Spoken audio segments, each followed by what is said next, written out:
I speak to you in the name of God. The God of Pentecost doesn't have an official language. This is the shocking revelation of the day of Pentecost, but one that I think we often lose amid the day's more bombastic metaphors of rushing winds and descending doves and intoxicated disciples preaching to vast crowds with tongues touched by fire. But we live in a country with a history of suppressing other languages in the name of unity and imperialism. And we live in a nation where some still push English-only legislation. And this is the message of Pentecost that I believe we need to hear. Because Pentecost, at its fiery heart, is not only about language, but it is also an act of divine rebellion through language. It is the windswept protest of a borderless God, standing against humanity's misguided preference for the empty language of the powerful. In Pentecost, God speaks against humanity's tendency to force unity through sameness and exclusivity, to conflate righteousness with homogeneity, to demand that people conform to arbitrary standards of respectability, and to do it all in God's holy name. So on Pentecost Day, God spoke outside the walls of temple religiosity, outside the halls of political power, and outside the bounds of respectability. God spoke in the streets, and the peoples of the world who were gathered in Jerusalem on that day heard God speaking in their own tongue. The divine voice manifested in all languages and in all peoples, not just in the imperial Latin of the Roman occupiers who conquered the promised land, and not just in the language of the religious elite who restricted access to God with oppressive temple taxes. No, God spoke in the vernacular of the everyday and the everywhere. On Pentecost, God gives the divine voice to the languages of a bunch of nobodies and a crowd of commoners. It is an act of liberation, both for humankind and for God.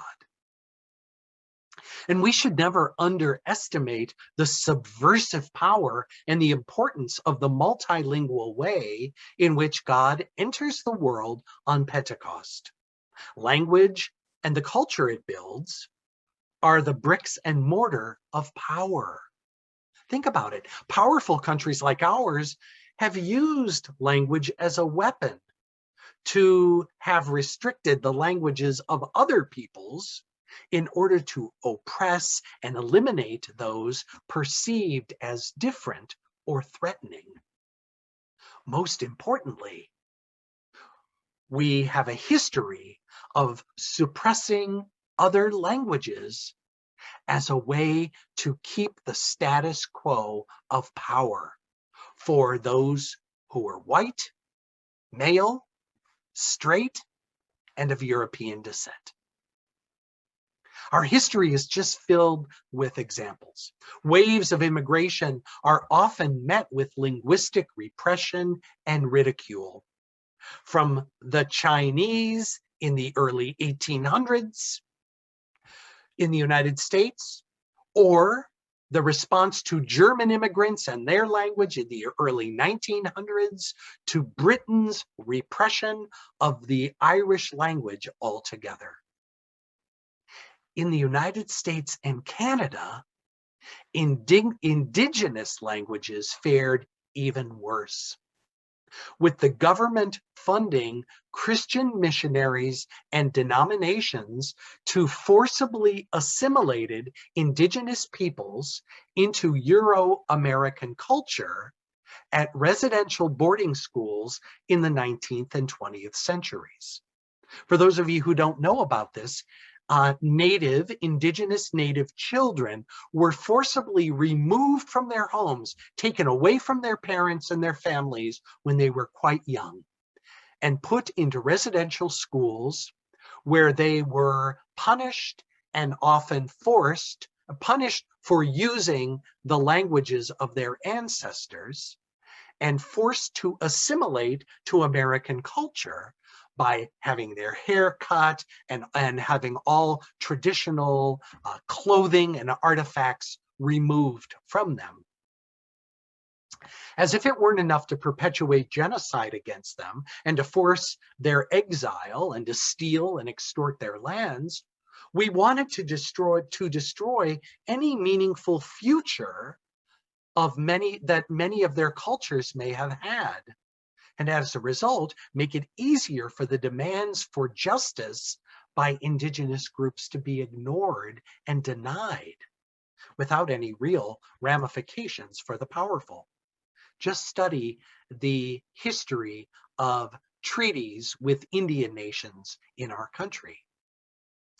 And one of the ideological descendants of this unjust legacy of language suppression is the political movement that seeks to enshrine English as the official and only language of the United States. But there are also more subtle ways that the powerful policies, or polices, I should say, language to suppress and oppress those who are already marginalized. We've seen this in attempts to silence and delegitimize people of color who are speaking out and demanding justice for victims of systemic state violence in the form of police brutality, mass incarceration, and economic oppression. Think of Colin Kaepernick taking a knee during the national anthem before football games. Think of the Black Lives Matter protests in our very streets. These are in contradiction of the God who has been revealed to be on Pentecost. Because we learn today and we actually celebrate and praise God for the gift of Pentecost.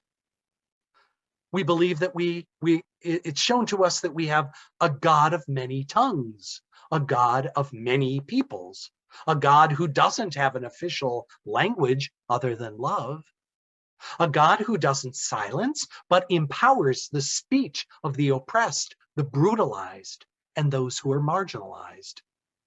God is a God who speaks through all and is present in all, who not only welcomes all languages, but also actively becomes incarnated through them. Those of us who are American, especially those of us who are white and well-resourced, could really benefit by listening carefully to the indictments that Pentecost holds against us. We remain citizens and beneficiaries of the world's lone remaining imperial power through our economic and cultural might.